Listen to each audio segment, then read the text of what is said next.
আজকে আমাদের এই মসজিদে যিনি জমিদার করেছেন তাকে আপনাকে আমি স্মরণ করছি। আল্লাহ তাআলা তাকে নিষেধ করুন এবং যারা মসজিদে আছেন এই মসজিদ নির্মাণ করার জন্য যারা চেষ্টা করেছেন, কাজ করেছেন, যারা বেঁচে আছেন তাদের সুস্থতা কামনা করছি এবং তাদের আল্লাহ তাআলা যাতে তাদেরকে হেফাজত রাখেন এবং যারা ইন্তেকাল করেছেন তাদেরকে আল্লাহ তাআলা যাতে বেহেশতে নসিব করেন এবং তাদেরকে অপরাধ মুক্ত করেন। আসন্ন জিজ্ঞের ইউনিয়নের পিছনে সরে আমি আপনাদের সাথে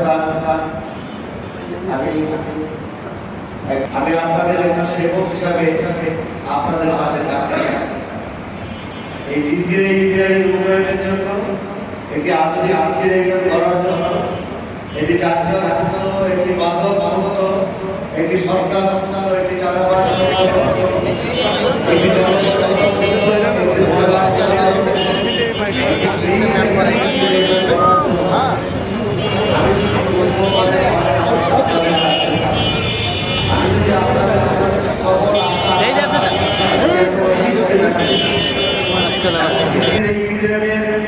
যে সমস্যাগুলো আছে তার মধ্যে আরেকটা সমস্যা আছে যে আমাদের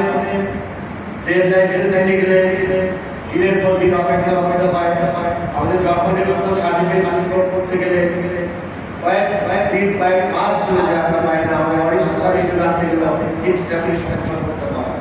আমি আপনাদের মাঝে এই মসজিদে দাঁড়িয়ে কথা দিয়ে যাচ্ছি, যদি আপনাদের আজকে আমি নির্বাচিত হতে পারি তাহলে 24 ঘন্টার মধ্যে আপনাদের সমস্যার সমাধান করা ইনশাআল্লাহ আমি চেষ্টা করব।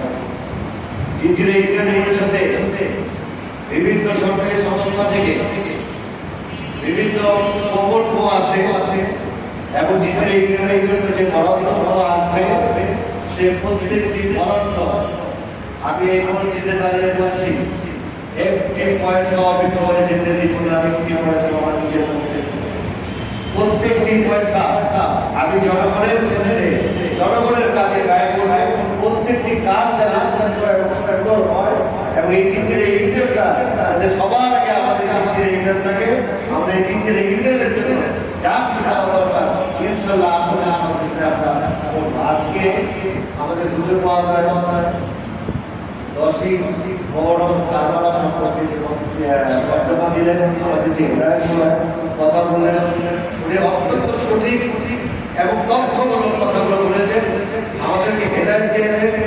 ওনাকে যাতে আল্লাহ তাআলা আমাদেরকে হেদায়েত দেওয়ার জন্য আল্লাহ তাআলা তাকে নির্ণয় করুন এবং আল্লাহ তাআলা তাকে হেফাজত করুন এবং আল্লাহ তাআলা তাকে সুস্থতা দান করে আমাদের সকলের জন্য হেদায়েত করুন, বক্তব্য দিতে পারে।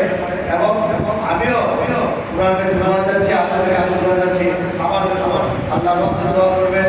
এবং আমার চলার পথে আমি এই স্কুলে 8টি বছর পড়াশোনা করেছি। এই স্কুলে আমি নিজেদের সাথে প্রথম বিভাগ অর্জন করেছি 1985-এ।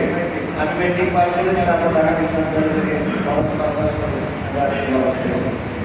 আমি আপনাদের কাছে বলবো আমার চলার পথে আপনাদের অনেকের মনের কষ্টের কারণ হয়ে থাকতে পারে, অনেকের মনের কষ্ট দিয়ে থাকতে পারে। যদি কোনো কষ্ট দিয়ে থাকি আল্লাহ রাস্তা আজকের দিনে আমাকে মাফ করে দেন। আমি আপনাদের ক্ষমা চেয়ে আপনাদের এই মূল্যবান সময় নষ্ট করার জন্য আবার ক্ষমা চেয়ে বিদায় দিচ্ছি। আসসালামু আলাইকুম ওয়া রাহমাতুল্লাহ।